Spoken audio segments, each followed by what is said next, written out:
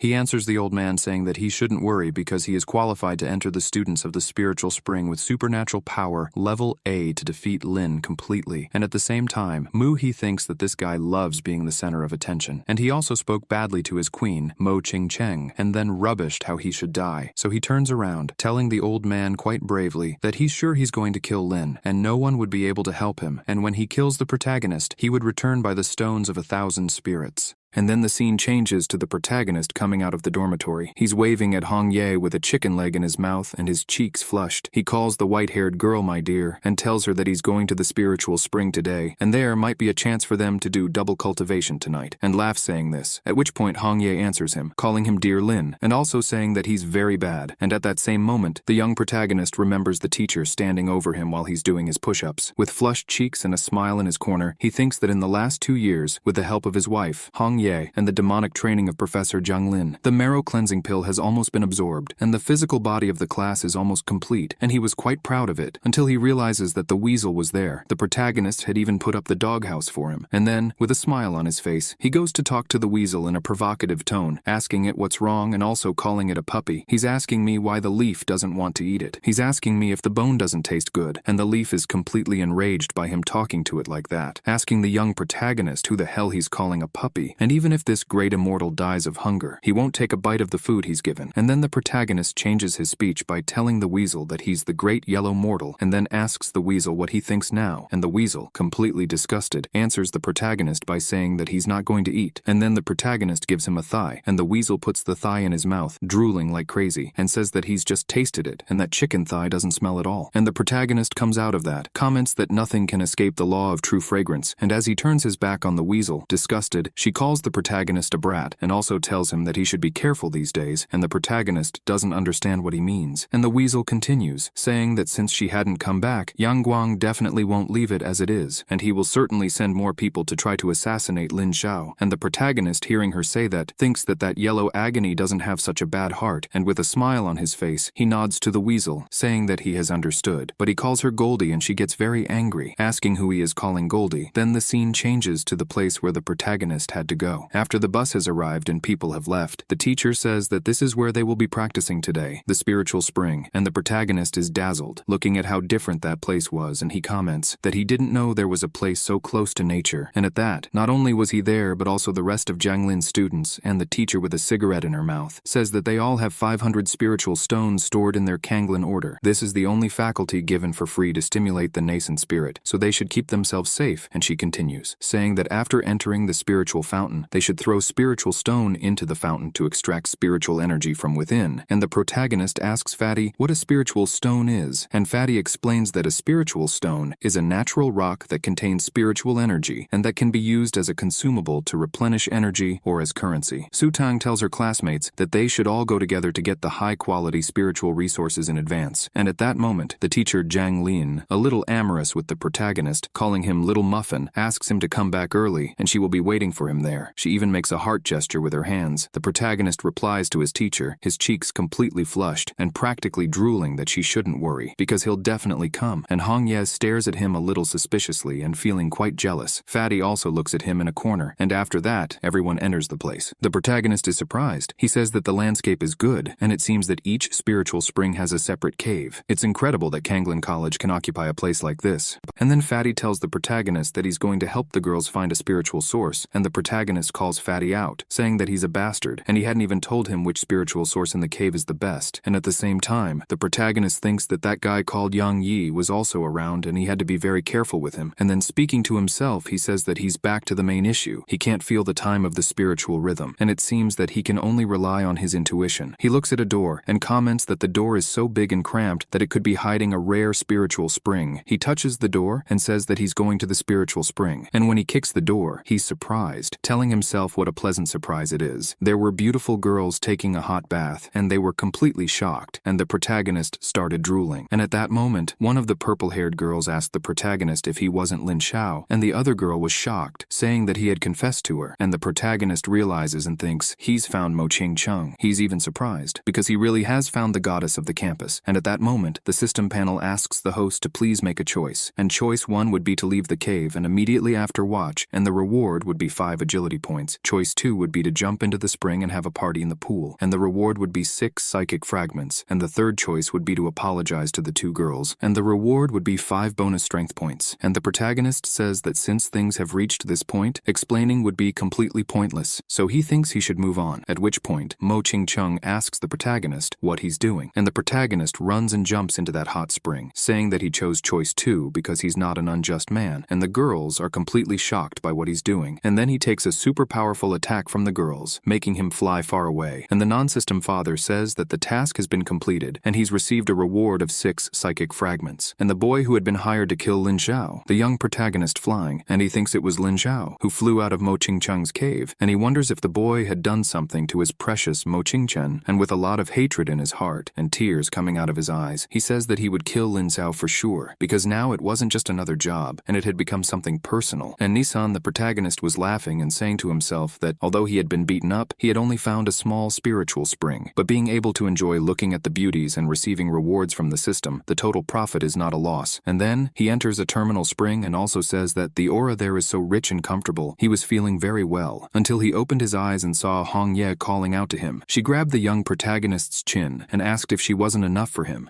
and also asked why he was still messing around with other women, and the protagonist began to stutter, and she calls him scum and bites his shoulder, and he cries out in pain and thinks, as tears fall, that he didn't expect Hong Ye to get jealous, and as if things couldn't get any worse, an explosion happens, knocking the door down with everything, and the protagonist goes wide-eyed, and the boy, full of hatred in his heart, asks the protagonist how he can have contaminated Mo Ching Chung, and the protagonist doesn't understand what that guy is talking about, and at the same time, he thinks that that guy is the person who spoke to Yang Yi earlier, and then Mu, he says that the protagonist is going to die today, and then he tries to attack the protagonist with his ability, showing claws and an orange-colored energy in his hand, but the protagonist quickly dodges, and then he ends up hitting the hot spring with everything, destroying it completely in a few seconds. The protagonist, seeing this, is completely surprised, and suddenly the guy starts to fall, and the protagonist wonders if the water of the spiritual spring is empty underneath, and at that moment, the protagonist almost falls too, but he manages to hold on to the edge, and suddenly, Mu, he grabs the protagonist's foot, saying that he was going to take him with him, and he manages to do what he wanted because the protagonist was falling with him. Then, suddenly Hong Ye appears, shouting the name of the protagonist, Lin Xiao, and Mu He, as he falls, speaks as if with the elder Yang Guang and the young master Yang Yi that the mission has been accomplished, and he laughs a lot about it. He's in the water, deep down, and then as the protagonist and his wife fell, she shouted Lin Xiao's name, and the protagonist said that there was water under the cave, so he fell deep into that water until he crossed the water, and he didn't understand anything, wondering if inside the water it was really land, and then Hong Ye hugs him, and at that moment Mu He, who had also crossed the water, tells her to come back and show her kindness and love, and when he spits out a lot of blood because he hits the ground with everything, and the protagonist laughs a lot, saying that fortunately he has his wife, and the single dog just fell to the ground with everything, and at the same time, Hong Ye thinks that Lin Xiao's words are getting more and more immoral, and she tells the protagonist that unexpectedly there is a small world of space above the spring water, and the protagonist comments that perhaps there is a treasure hidden there, and calling Hong Ye love, he asks her, or why don't they go down and have a look, and with a smile on his face, the white-haired girl answers the young protagonist, saying that it's all right, she'll listen to him, but she lets go of him, and the protagonist is in complete shock, telling her not to let go of him because he's about to fall, and after a safe landing, they stare at Mu He. The protagonist goes to check on the boy, and realizes that he is dead, at which point Hong Ye asks the protagonist how he feels now, and the protagonist replies to her, saying that he feels nothing, because Mu He had failed to harm others, and instead, he got hurt and ended up dying, and the only thing he can do is to take everything from him and let him leave the world without any attachment. And with a smile on her face, the young protagonist's wife says that this is what is expected of him, and she thinks he will do a good job, and the protagonist checks Mu He's pockets, and he says that it's not bad at all, saying that that guy still had some spirit stones, and Hong Ye comments that the hour of rage there is very strong, and there must be a large number of ghosts and monsters gathered nearby, and the protagonist asks her what she means by ghosts and monsters, and asks if they are as beautiful as she is, and the girl doesn't like what he's just said at all, and says that the protagonist thinks too much, and this is obviously a ghost domain, and they must be full of cruel ghosts, at which point she thieves a pinch on the protagonist's back, and the protagonist starts screaming in pain, calling Hong Ye sweetheart, and saying that he was wrong, and also that he never wants another pretty girl again, and by the way, he asks his wife what the ghost domain is that she had just said, and at the same time he thinks that she is very strong, and Hong Ye explains to the young protagonist that the ghost domain refers to the fierce and fatal place occupied by ghosts and monsters, which is a very dangerous area in the eyes of weak humans, and the protagonist comments that then, if they are in a nest of ghosts and monsters, it looks like it will be nothing, and at the same time he thinks that when Hong Ye said that humans are weak, she probably meant himself, and suddenly, they hear laughter, and the protagonist wonders where that laughter came from, and his wife asks him to be careful, when suddenly a pokeball, literally a pokeball, appears near them, and the protagonist with a smile on his face, picks up the pokeball and asks where that thing came from, until suddenly, two little devils appear calling the protagonist uncle, and asking if he could teach them to play soccer, and the other little devil says that if the protagonist didn't teach them, they would kill him, and the protagonist is visibly frightened, wondering how two ghosts suddenly appeared, and at the same time he wonders if this has triggered a problem in the system, and at that moment, the system panel asks the host to make a choice, saying that choice 1 would be to kick the ball back and get along with the child in a gentle way, and the reward would be 3 power points. Choice 2 would be to find a way to kill the child and leave the scene quietly, and the reward would be 5 power points, and the third choice would be to provoke the ghosts and make enmity with them directly, and the reward would be 8 power points, and the the protagonist thinks that since the two cuties want to play soccer, he'll play with them in a nuclear kindness. And then the two ghosts stare at the protagonist and laugh. And then the protagonist, with a very nice smile, tells the two ghosts that he's going to play with them, getting them both excited. And then the protagonist puts the ball down and tells them that they should play ball with a smile on their faces and starts laughing, as if to break the ice, and he says that they're going to start. And then he kicks the ball, only it's so hard that the ball appears more like a meteor. He hits the ghost in the face so hard that it breaks his teeth, and the protagonist says that the ghost deserved to be kicked in the face, causing the ghost to fall straight to the ground. And Hong Ye gets very excited, saying that the protagonist had given him a good kick, and the other ghost is completely shocked, saying that Xiao is dead. He starts crying and screaming, saying that someone has invaded the ghost domain and someone has killed Xiao, and the system panel shows that the mission has been accomplished, and the reward was 8 points of power. And the protagonist starts laughing mentally because he had won, and Hong Ye tells Lin Xiao that the ghost was asking for help, and so they should hurry. Protagonist tells her no, because that's exactly what he wants. He says that he's close to fully absorbing the power of the marrow cleansing pill, so he asks Hong Ye if it wouldn't be nice to get beaten up by a group of people there, and the girl doesn't know what to say to him, and the protagonist keeps calling on everyone to come and beat him up, until suddenly a legion of goblin appeared. There was a huge orc, and he asked who was the one who was intimidating his brother, and then the protagonist, with a smile on his face, said that it was exactly him, and asked them to beat him up. And then one goblin asked the other if that person was sick, and the goblin answers his brother, saying that he doesn't care, because that person had killed Xiao today, and so they should kill him too,